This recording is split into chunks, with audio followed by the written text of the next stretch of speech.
Je tiens ensuite à exprimer ma gratitude et ma reconnaissance au président de la République, chef de l'État, chef suprême des armées, le général de corps d'armée Mamadi Doumbouya, pour la confiance qu'il a placée en ma modeste personne en me nommant le 21 janvier 2022 à la tête de la Direction nationale de la marine marchande.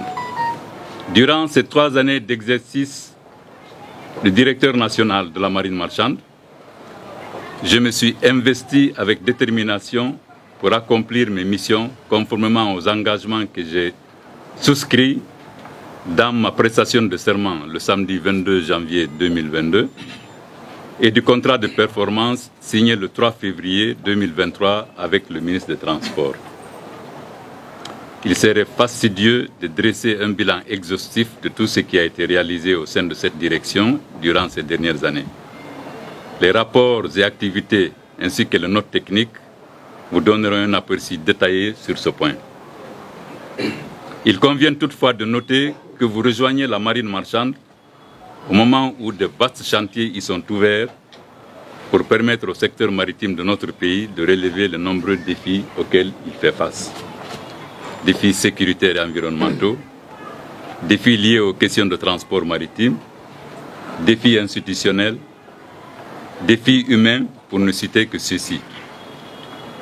Pour accomplir votre mission et surmonter toutes ces contraintes, vous disposez d'un outil, j'allais dire d'un bréviaire, qui constitue votre source d'inspiration.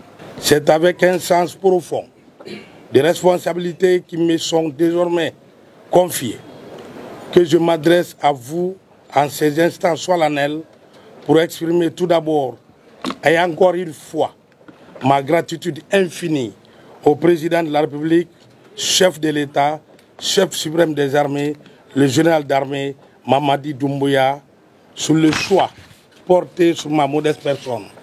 Car cette confiance concerne un secteur névralgique, je dirais stratégique, de notre économie, dont les missions sont définies dans des dispositions législatives et réglementaires, à raison de leur importance pour le pays et pour la sous-région. Les défis liés à la gestion de notre patrimoine maritime sont nombreux et cruciaux au regard des ressources marines de notre littoral qui représentent un trésor inestimable pour notre économie.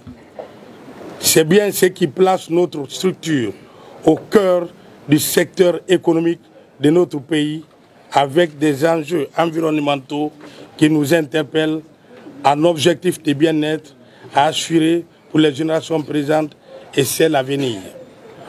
Nous avons parfaitement conscience de notre mission qui dépasse une simple gestion de structures d'État visant l'offre de services publics. Elle concerne surtout la contribution à la stabilité de notre économie nationale. Notre ambition pour ces services est claire. Elle vise l'excellence et donc la recherche constante de l'efficacité et de l'efficience avec l'économie de temps et de moyens qui sera notre sacerdoce.